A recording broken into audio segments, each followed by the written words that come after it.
عليكم ورحمة الله وبركاته. الحمد لله رب العالمين، والصلاة والسلام على أشرف الأنبياء والمرسلين وعلى آله وصحبه أجمعين. أما بعد، فقد قال الله تعالى في كلامه القديم الفرقان الحميد: بسم الله الرحمن الرحيم.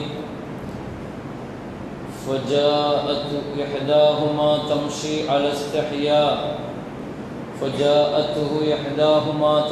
على استحياء قالت إن أبي يدعوك ليجزيك أجر ما سقيت لنا. فلما جاءه وقص عليه القصص قال لا تخف نجوت من القوم الظالمين. قال النبي صلى الله عليه وسلم: الحياء شعبة من الإيمان. அளவற்ற அருளாளன் நிகரில்லா அன்புடையவன் அல்லாஹுவின் பெயரை கொண்டு ஆரம்பிக்கிறேன். உயிரிலும் மேலான முஹம்மது ரசூலுல்லாஹி ஸல்லல்லாஹு அலைஹி வஸல்லம் அவர்கள் மீதும், அவர்களின் பரிசுத்தமான தோழர்கள், குடும்பத்தார்கள், உம்மத்தினர்கள், இங்கே அமர்ந்திருக்கிற நம் அனைவர்கள் மீதும் அல்லாஹுவின் அன்பும் அருளும் வந்து சேரட்டுமாக. அல்லாஹுவின் மாபெரும் கிருபையினால் அவனுடைய கலாம் ஷரீஃபிலிருந்து குர்ஆனினுடைய 3/2 பகுதியை நாம் நிறைவு செய்திருக்கிறோம். 20 ஜுஸுவை நிறைவு செய்திருக்கிறோம். அல்ஹம்துலில்லாஹ் சும்மா அல்ஹம்துலில்லாஹ். இதுவரை நாம் ஓதிய கேட்ட அனைத்து இறைவசனங்களுக்கும் நிறைவான நல்ல கூலியை அல்லாஹ் வழங்கி அருள் புரிவானாக. மீதம் இருக்கிற ஒரு பகுதி குர்ஆனையும் ஆஃபியத்துடன் சலாமத்துடன் நல்லபடியாக ஓதுவதற்கும் கேட்பதற்கும் அல்லாஹ் நம் அனைவர்களுக்கும் அருள் புரிவானாக. குர்ஆனுடைய வாழ்க்கையை, அமலை, ஷஃபாஅத்தை, மஹப்பத்தை, குர்ஆனுடைய துணையை அல்லாஹ் நமக்கு தந்தருள்வானாக. வாழும் காலமெல்லாம் ஆரோக்கியத்தோடு வாழ்வதற்கு அல்லாஹ் தௌஃபீக் செய்வானாக. கடன் இல்லாமல் வாழ அல்லாஹ் தௌஃபீக் செய்வானாக. ஹலாலான ரிஸ்கை அல்லாஹ் நமக்கு சொந்தமாக்கி தருவானாக. ரமலானுடைய காலத்தில் ரஹ்மத்தையும் மஃபிரத்தையும் அவனுடைய மேலான ஜன்னத்தையும் பொருத்தத்தையும் லிகாவையும் அல்லாஹ் நமக்கு நசீபாக்கி தருவானாக. தீய தொடர்புகளை விட்டும் அல்லாஹ் நம்மை தூரமாக்கி ஷைத்தான் நஃப்ஸினுடைய சூழ்ச்சிகளில் இருந்து அல்லாஹ் நம்மை பாதுகாத்து அவனுடைய மலக்குமார்களினுடைய பாதுகாப்பில் அல்லாஹ் எப்பொழுதும் நம்மையும் நம் குடும்பத்தார்களையும் அல்லாஹ் ஆக்கி வைப்பானார். கண்ணியமிக்க முஃமினீன்களே, இன்று ஒரு அழகான ஒரு சரித்திரம், நபி மூசா அலைஹிஸ்ஸலாத்தினுடைய வாழ்க்கையில் நடந்த ஒரு முக்கியமான சரித்திரத்தை அல்லாஹ் பதிவு செய்கிறான். அவர்களுடைய இளமை காலம், ஃபிரௌன்ட்ட இருந்து அவர்கள் தப்பித்து மதியன் நகருக்கு ஓடுகிறார்கள். மதியன் நகர் என்பது திட்டமிட்டு போன பயணம் கிடையாது. எங்காவது தப்பிச்சு போகணும், இங்கே இருந்தால் ஃபிரௌன் கொன்றுவாங்கிற நிர்பந்தத்தில் இளமையில் மூசா அலைஹிஸ்ஸலாம் ஃபிரௌனுடைய தர்பாரில் இருந்து, அவனுடைய அரசபையில் இருந்து தப்பிச்சு போகிறாங்க. சின்ன பிள்ளையிலிருந்து அங்கே தான் வளர்ந்துருக்கிறாங்க. இளமை காலம் வரைக்கும் அங்கே தான் வளர்ந்துருக்கிறாங்க. அப்போ அந்த வேலைக்காரனுக்கும் மூசா அலைஹிஸ்ஸலாத்துக்கும் ஏற்பட்ட ஒரு சின்ன வாய் தகராறில் அவன் ரொம்ப ஒரு ராங்கா அவன் பேசுனதுனால யதார்த்தமாக அடித்தாங்க. அடித்ததில் கொல்லணும்னு நினச்சி அடிக்கலை, அடித்ததில் அவன் செத்து போயிட்டான். கண்டிப்பாக ஃபிரௌன் விட மாட்டான், ஃபிரௌன் கொன்றுவான். எனவே ஃபிரௌன்ட்ட இருந்து தப்பிப்பதற்காக மூசா அலைஹிஸ்ஸலாம் என்ன செய்கிறாங்க, தப்பிச்சு போகிறாங்க. திக்கு தெரியாமல், தசை தெரியாமல், எந்த ஊருக்கு போகிறன்னு தெரியாமல் போகிறாங்க. வலம்மா வரதமா மதியன், அல்லாஹ் குர்ஆன்ல சொல்றான். இவர் அப்படியே அங்கங்க அப்படியே சுத்திட்டு வந்து மதியன்கிற ஒரு ஊருக்குள்ள நுழைகிறார். அந்த ஊர்ல யாரும் சொந்தக்காரங்க இல்லை, பந்தம் இல்லை, எதுவுமே இல்லை, எந்த தொடர்பும் இல்லை, நண்பர்கள் இல்லை. உயிரை காப்பாற்றுறதுக்காக வேண்டி ஓடுற இடத்துல எதையுமே பார்க்காம ஒரு ஊருக்குள்ள போய் நுழைகிறார். வெகு தூரம் வந்து மதியனுக்குள்ள போறார். எப்படியாவது ஃபிரௌன்ட்ட இருந்து, ஃபிரௌனுடைய ஆட்கள்ல இருந்து, ஃபிரௌனுடைய அதிகாரிகள்கிட்ட இருந்து, அவன் பார்வையில இருந்து தப்பணும். இது ஒண்ணுதான் அவருடைய நோக்கம்.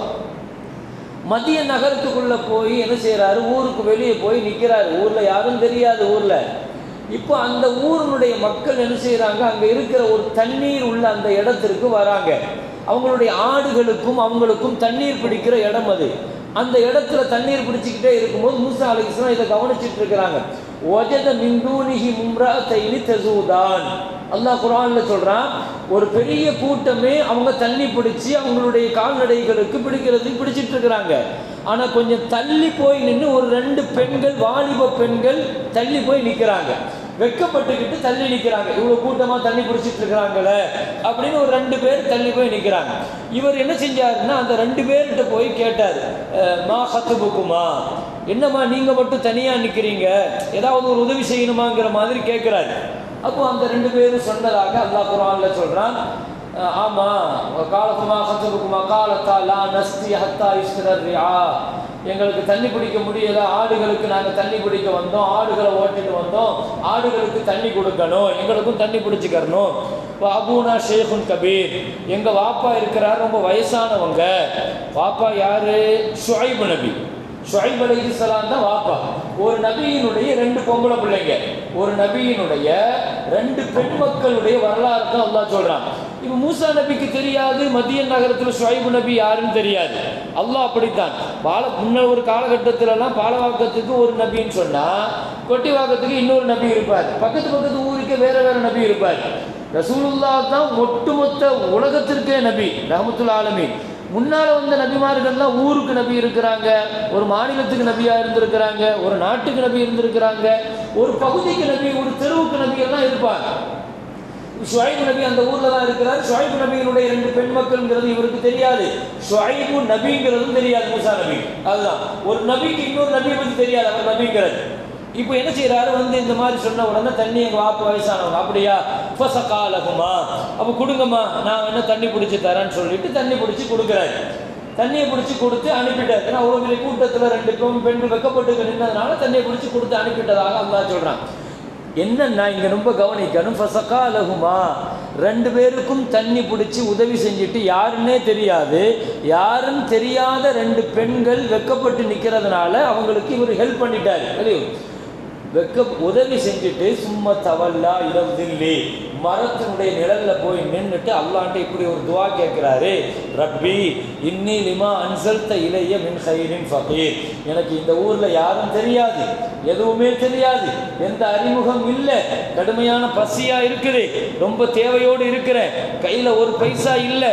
ஒரு நபியினுடைய துவாவை பாருங்க, மூசா நபி எப்படி அல்லாஹ்ட்ட அந்த நெருக்கடியில கேட்கிறாரு, ரப்பி இன்னி லிமா அன்சல்த இலைய மின் கைரின் ஃபகீர், யா அல்லாஹ் எனக்குன்னு நீ என்னென்ன நன்மை எல்லாம் நீ இந்த பூமியில இறக்கணும்னு நினைச்சிருக்கிறியோ அது அனைத்துக்கும் நான் தேவை உள்ளவன் தான். எனக்கு நீ என்ன நன்மையை கயிற நீ நாடி இருக்கிறியோ அதுக்கு நான் தேவை உள்ளவன் தான். அப்படி தேவையா தான் நான் நிற்கிறேன். வெளியூர்ல யாரும் தெரியாம நீ தான் அந்த நன்மையை கயிற தரணும் அப்படின்னு அல்லாஹ்ட்ட போய் துவா கேட்கிறான். இந்த வரலாற்றுல ஒரு விஷயம், ஒரு உதவி செஞ்சதற்கு பின்னால கேட்கப்படுகிற துவா கபூலாகும். ஒரு உதவி செஞ்சு அல்லாஹ் இந்த வரலாறுல இதை சொல்றான். சரின்ட்டு இந்த துவாவை கேட்டுட்டு அப்படி நிற்கிறாங்க. கொஞ்ச நேரத்தில் போன 2 பொம்பளை பிள்ளைங்கள்ல அந்த ஒரே ஒரு பெண், வாலிப பெண், தம்ஷி அலஸ்தஹியா, அல்லாஹ் சொல்றான் அந்த 2 பொம்பளை பிள்ளைங்கள்ல ஒரு பெண்ணு வெக்கப்பட்டுக்கிட்டே இவரை நோக்கி வருது. வீட்டுக்கு போயிட்டு இவரை நோக்கி வருது. தம்ஷி, மூசா நபியை நோக்கி வெக்கப்பட்டுக்கிட்டே வந்து காலத், அவங்க சொன்னாங்களா, இன்ன அபி யதுஊக லியஜ்ஸியக, எங்க வாப்பா உங்களை கூப்பிடுறாங்க, என்னுடைய தந்தை உங்களை அழைக்கிறாங்க. எதுக்கு? லியஜ்ஸியக அஜ்ரமா சகைதலனா, எங்களுக்கு நீங்க தண்ணி பிடிச்சி தந்ததற்காக கூலி தரதுக்கு கூப்பிடுறாங்க, கூலி தரதுக்கு கூப்பிடுறாங்கன்னு சொல்லிட்டு அந்த பிள்ளை வந்து சொல்லுச்சு. சொன்ன உடனே மூசா அலைஹிஸ்ஸலாம் அப்படியா சரின்னு சொல்லிட்டேன்னா இப்போ ஒரு நல்ல வாய்ப்பு இல்லை, ஏதாவது அறிமுகம் கிடைக்கணும், ஏதாவது ஒரு குடும்பத்தினுடைய தொடர்பு கிடைக்கணும், ஏதாவது வேலை கிடைக்கணும். தொடர்பு கிடைச்சா தானே வேலை கிடைக்கும், வேலை கிடைச்சா தானே வாழ்க்கைக்கு வழி கிடைக்கும், ஏதாவது ஒரு லிங்க் கிடைக்கணும் இல்லையா? சரின்னு சொல்லிட்டு இப்போ கூட பாருங்க, இதனுடைய தஃசீர்ல எழுதுவாங்க, மூசா அலைஹிஸ்ஸலாம் ரொம்ப வெக்கப்பட்ட ஆளு, அந்த பிள்ளையும் ரொம்ப வெக்கப்பட்ட பிள்ளை.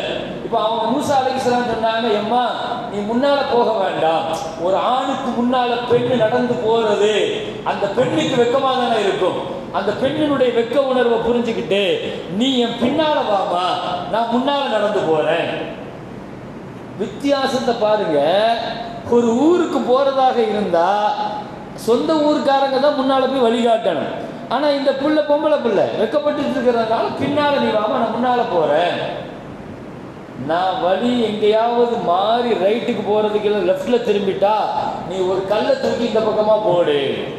மூசா அலைஹிஸ்ஸலாம் நான் புரிஞ்சுக்கிறேன், ஓ நான் ராங் ரூட்டுக்கு போறேன் போல தெரியுது, நான் திருப்பிக்கிடுவேன் அப்படின்னு சொல்லிட்டு மூசா அலைஹிஸ்ஸலாம் முன்னால் போகிறாங்க. இந்த அம்மா முன்னால் வந்து அவங்க ஊர் வரைக்கும் கொண்டு போய் காமிச்சு ஷுஐப் நபிகிட்ட போய் முதல்ல மக போய் சொல்கிறார், அப்பா இன்ன கைர மனிஸ்தல் கவியுல் அமீன், வேலைக்கு ஆள் வேணும்னு கேட்டிங்களா, நம்ம வீட்டுக்கு ஒரு நல்ல வாய்ப்பாக ஒரு நல்ல கூலிக்காரர் லேபர் கிடச்சிருக்கிறாரு, ஒரு நல்ல கூலிக்காரருக்கு உண்டான தகுதி என்னவாப்பா, இஸ்தஅஜிருஹு இன்ன கைர மனிஸ்தல் கவியுல் அமீன், நல்ல உடல் ஆரோக்கியமும் நம்பிக்கையான நாணயமும் இருக்கணும், ஆனால் அவர் ரொம்ப வெக்க சுபாவம், எங்கிட்ட ரொம்ப கண்ணியமாக நடந்துக்கிட்டாரு, இப்படி ஒரு வேலைக்காரரோ கூலிக்காரரோ கிடைக்க மாட்டார் அப்படின்னு தன் வாப்பாட்ட ரெக்கமெண்ட் பண்ணுறாங்க மகன். ஷுஐப் நபி பாருங்க, மூசா நபியோட முதல்ல பேச்சுவார்த்தைக்கு ஆரம்பிக்கிறாரு. பேச்சுவார்த்தையை ஆரம்பிக்கும் போதே சரி என் மகளில் 2 மகளை உங்களை நிக்கா செஞ்சு தந்துறேன் அப்படிங்கிற பேச்சுவார்த்தை எப்படி ஆரம்பிக்கிறார். ஏன்னா ஒரு நாணயமான ஆள், கண்ணியமான ஆள், மரியாதையான ஆள், இப்படி ஒருத்தர் லேபரா அல்ல என் மகளுக்கு கணவராக கிடைச்சா பெரிய பாக்கியம் தானே. வாழ்க்கையில் சில நேரங்களில் நல்ல சந்தர்ப்பங்கள்ங்கிறது எப்பொழுதாவது கிடைக்கும் நம்ம பிள்ளைகளுக்கு. அது எங்கே பார்ப்போம், எப்படி பார்ப்போம், பழக்க வழக்கங்கள் மூலமாக கிடைக்கிற பொழுது அதை மிஸ் பண்ணக்கூடாது. ஷுஐப் நபி எதை வழங்குறாங்கன்னா, இப்படி ஒரு நல்ல நாணயமான வெட்கமுள்ள ஒரு ஆளு எனக்கு மருமகனா கிடைக்கிறதுக்கு சந்தர்ப்பம், இதை விட்டா வேற வாய்ப்பு கிடைக்காதுன்னு அவரும் தேவையோடு இருக்கிறாரு. இந்த நேரத்தில் ஷுஐப் நபி சம்பந்தம் பேசுறாங்க. இன்னி உரியது, கையில ஒன்றும் காசு இல்லை, நிக்காஹ் செய்யணும்னா காசு வேணும். முபாரக் ரஹ்மத்துல்லாஹ் ரொம்ப பசியாக ஒரு ஆத்தோரமாக போயிட்டு இருக்கும்போது அந்த ஆற்றுல ஒரு ஆப்பிள் பழம் மிதந்து வருது. இவர் பசியில் அந்த ஆப்பிளை எடுத்து சாப்பிட்டார்.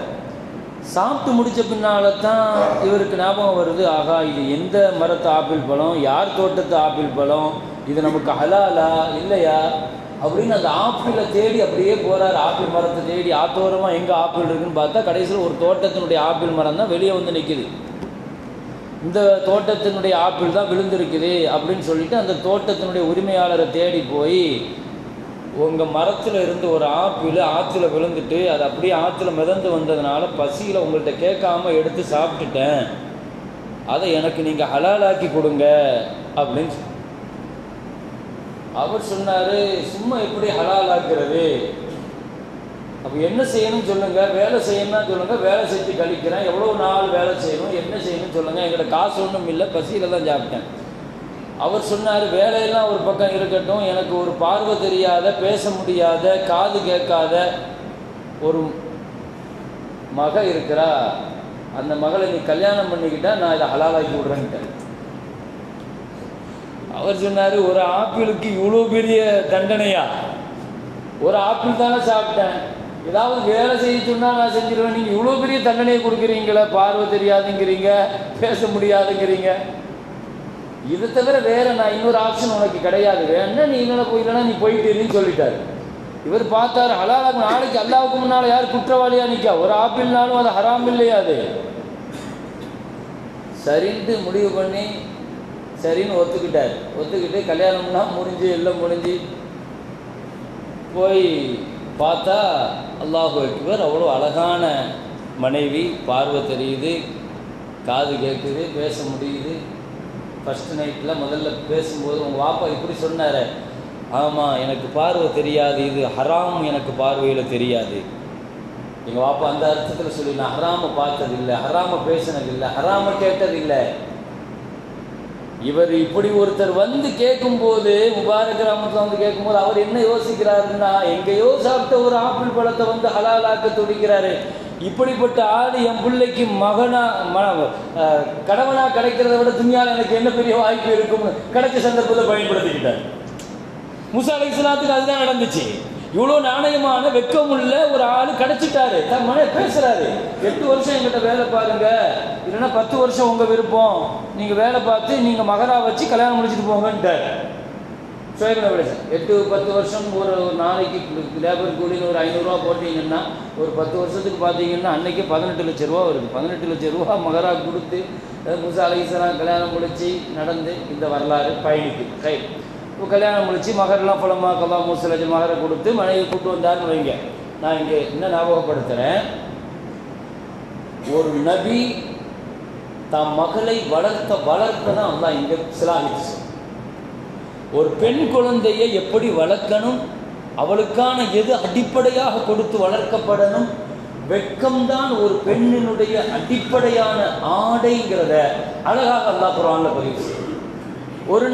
ஒரு நபியினுடைய மகள் அவள் நடந்து வருகிற பொழுது வெட்க உணர்வுடன் நடந்து வந்தாள் என்று அல்லாஹ் சொல்றான்.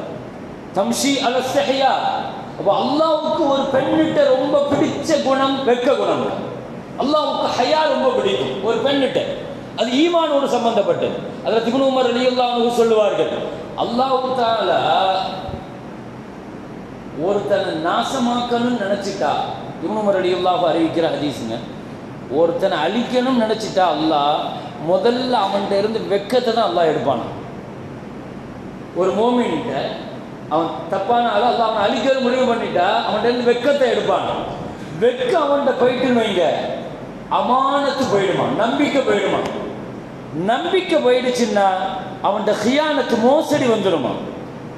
மோசடி என்ன வந்துட்டா அவன்கிட்ட இருந்து ரஹ்மத்து போயிடும். அல்லாஹ்வுடைய ரஹ்மத்து போயிட்டு அவன் ஈமான் கேள்விக்குறியாயிருக்கான். ஹயாலத்தான் ஆரம்பிக்கிறோங்க. வெட்கத்தை எடுத்துட்டா, வெட்கம்ங்கிறது அது ஹயா, ஈமானும் வெட்கமும் ஒன்னோடு ஒன்று ஒட்டுனது. அது வெட்கத்தை அவ்வளவு சீக்கிரம் இழந்துடக்கூடாது. ஹஜ்ரத் அத்தா இப்னு ரபாஹ் ரஹ்மத்துல்லாஹ் சொல்லுவாங்க, இப்னு அப்பாஸ் ரலியல்லாஹு அன்ஹு நான் உட்கார்ந்து இருக்கிற பொழுது இப்னு அப்பாஸ் ரலியல்லாஹு அன்ஹு சொன்னாங்க, சொர்க்கவாசியான ஒரு பெண்ணை நீ பார்க்கணும்னு ஆசைப்படுறியான்னு எங்களை கேட்டாங்க. ஒரு சொர்க்கவாசி பெண்ணை பார்க்க ஆசைப்படுறியா? ஆமாம். எங்கேன்னு கேட்டாங்க. ஒரு பெண்ணை காட்டி சொன்னாங்க, இந்த போரா பாரு, இந்த பெண்ணு சொர்க்கவாசி. ஸல்லல்லாஹு அலைஹி வஸல்லத்தினுடைய காலத்தில் இந்த அம்மா ரசூலுல்லாவை சந்திக்க வந்து ரசூலுல்லாஹ்ட்ட போய் கேட்டாங்க, யா ரசூலல்லாஹ், இன்னி இம்ரஅத்துன் உஸ்ரா, எனக்கு ஒரு நோய் இருக்கு யா ரசூலல்லாஹ், வலிப்பு நோய் இருக்குது, கடுமையாக வலிப்பு நோயில் பாதிக்கப்படுறேன், எனக்காக ஷிஃபாவுக்காக துவா செய்யுங்களேன், ஆஃபியத்துக்காக அப்படின்னு ரசூலுல்லாஹ்ட்ட வந்து இந்த அம்மா கேட்டுச்சு. ஸல்லல்லாஹு அலைஹி வஸல்லம் சொன்னாங்க, இன் ஷி'தி தஅவுத் வ இன் ஷி'தி சபர்தி ஃபலக்கில் ஜன்னா. நீ விரும்பினா துவா செய்கிறம்மா, அல்லாஹ் ஷிஃபாவை தருவான். இல்லைன்னா நீ சபரோடு இருக்கிறன்னு சொல்லு, உனக்கு சொர்க்கத்துக்கு நான் பொறுப்புன்னு நான் ஸல்லல்லாஹு அலைஹி வஸல்லம். சொர்க்கம் வேணுமா? இப்போ அந்த அம்மா சொல்லுச்சு, யா ரசூலல்லாஹ், நான் சபரோடு இருந்துக்கிறேன் யா ரசூலல்லாஹ், சொர்க்கம் தான் எனக்கு வேணும், எனக்கு அந்த நோயை நான் தாங்கிக்கிறேன். ஆனால் அந்த நோய் எனக்கு ஏற்படுகிற பொழுது, வலிப்பு நோயில் சில நேரங்களில் என் ஆடை விலகுது யா ரசூலல்லாஹ், அப்படி விலகாமல் இருக்கணும், துவா செய்யுங்க அப்படின்னு சொல்லி சொன்னாங்க. ஆடை விலகாமல் இருக்கணும். என் ஹயாவை விட்டு கொடுத்து தான் சொர்க்கமா? எனக்கு வேண்டாம் அந்த சொர்க்கம், என் ஹயா பாதுகாக்கப்படணும் சொர்க்கத்தோடு என்று அந்த அம்மா சொல்லிச்சு. இப்னு அப்பாஸ் ரலியல்லாஹு சொல்கிறாங்க, ஸல்லல்லாஹு அலைஹி வஸல்லம் சரிமா துவா செய்கிறேன்னு சொல்லி அனுப்புனாங்க. அப்படிப்பட்ட சொர்க்கவாசி சுபச்செய்தி சொல்லப்பட்ட பெண்ணுன்னு சொன்னாங்க. ஒரு பெண்ணு ரசூலிடத்தில் வந்து தன் ஹயாவை வெட்கத்தை முறையிடுகிறார். நபிகள் நாயகம் ஸல்லல்லாஹு அலைஹி வஸல்லத்தினுடைய மகள் ஃபாத்திமா ரலியல்லாஹு அன்ஹா வெட்கத்திற்கு அவ்வளவு பெயர் பெற்றவர். தன் தோழி அஸ்மாவிடத்தில் சொன்னார்கள், அஸ்மா, வாழ்நாளெல்லாம் அந்நியர்களிலிருந்து பார்வைகளிலிருந்து மறைந்து நான் வாழ்ந்தேன். ஆனால் ஒரு நாள் நான் மௌத்தாயிட்டா என்னுடைய கஃனோடு கொண்டு வந்து என்னை மக்களுக்கு மத்தியில் வைப்பாங்களே, என்னை வந்து என் கஃனோடு பார்ப்பாங்களே, அதை நினச்சி தான் நான் இப்போ வெட்கப்படுறேன்னு சொன்னேன். மௌத்துக்கு பின்னால் உள்ள விஷயத்தை பார்த்து நான் வெட்கப்படுறேங்கிறாங்க. அப்போ அஸ்மா சொன்னாங்க, அபிசீனியாவில் பெண்கள் ஜனாசாவை கொண்டு போகிற ஒரு முறை இருக்குது. ஒரு பெரிய பெட்டி செஞ்சு பெட்டிக்குள்ளே வச்சு ஒரு துணியை போட்டு இலைகளை போட்டு மூடி அறவே தெரியாத அளவுக்கு கொண்டு வர பழக்கம் உலகத்தில் அபிசீனியாவில் மட்டும்தான் இருக்குது அப்படின்னு சொன்னப்ப ஃபாத்திமா ரலியல்லாஹு அன்ஹா சொன்னாங்க, என் ஜனாசாவை அப்படித்தான் போகணும்னு உங்கள்கிட்ட வசியத்து பண்ணுறேன் அப்படின்னா.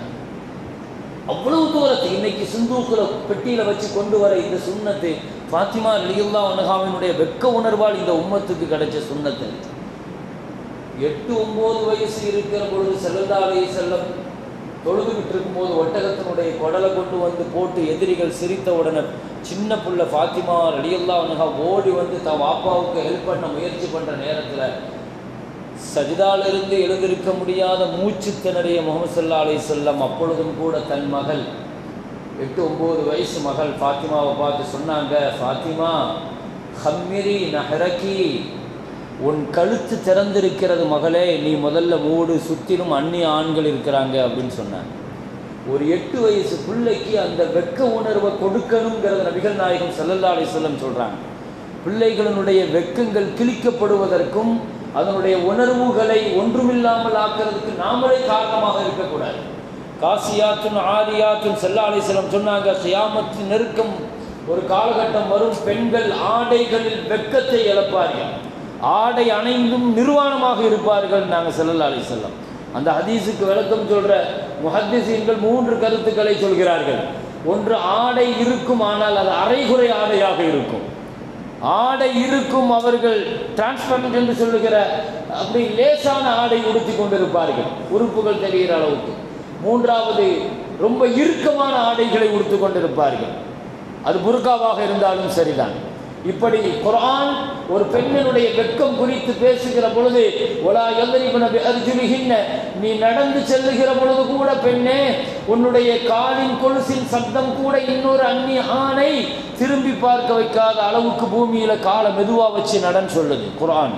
அவ்வளவு தூரத்திற்கு பெண்களுடைய விஷயத்தில், வெட்க உணர்வுடைய விஷயத்தில் அதிகமாக குர்ஆன் சொல்லுது. எனவே அல்லாஹ்வுக்கு ஒரு பெண்ணிடத்தில் ஆக பிடித்த குணம் ஹயா, வெட்கம், அது பாதுகாக்கப்படணும் என்பதுதான் நபி ஷுஐப் அலைஹிஸ்ஸலாம் அவர்கள் வளர்த்த மகள் வெட்க உணர்வின் உச்சம் என்பதை குர்ஆனில் அல்லாஹ் சிலாகித்து சொல்வதற்கான காரணம்.